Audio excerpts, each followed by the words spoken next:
আর দুনিয়ার জমিনের বুকে হতে পারে না। ভাইরা আমার, বন্ধুরা আমার, বাবাজিরা, নামাজ আদায় করবেন।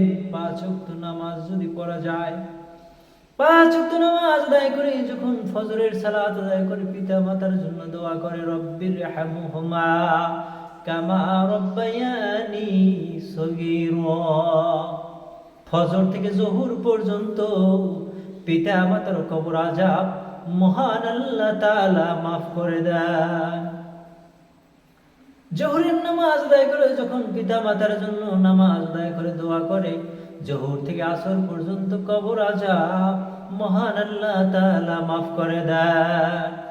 আবার আসরের নামাজ পড়ে যখন পিতা মাতার জন্য দোয়া করে, আসর থেকে শুরু করে মাগরিব পর্যন্ত পিতা মাতার কবর আযাব আল্লাহ তাআলা মাফ করে দেন।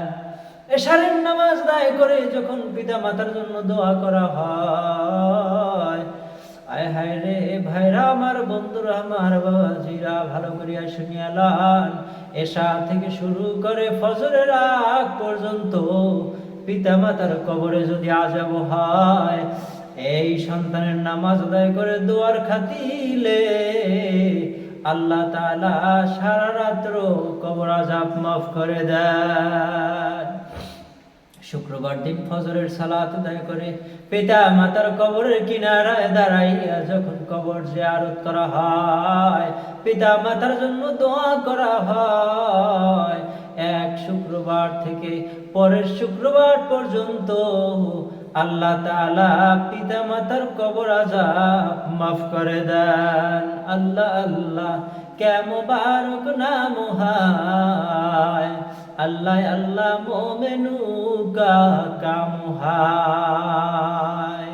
ও বরিশালের ভাইরা আমার, বন্ধুরা আমার, বাবাজিরা, পিতা মাতার জন্য দুনিয়াতেও দোয়া করবেন আর মৃত্যুর পরেও দোয়া করবেন। যদি পিতা মাতার জন্য দোয়া করা যায়, পিতা মাতা কবরে বৈশা যদি ভালো কোনো আমল করে, সেই আমলও সন্তানের উপরে হাদিয়া পাঠাইয়া দেওয়া হয়। আর আপনিও আপনার পিতা মাতার জন্য হাদিয়া পাঠাবেন।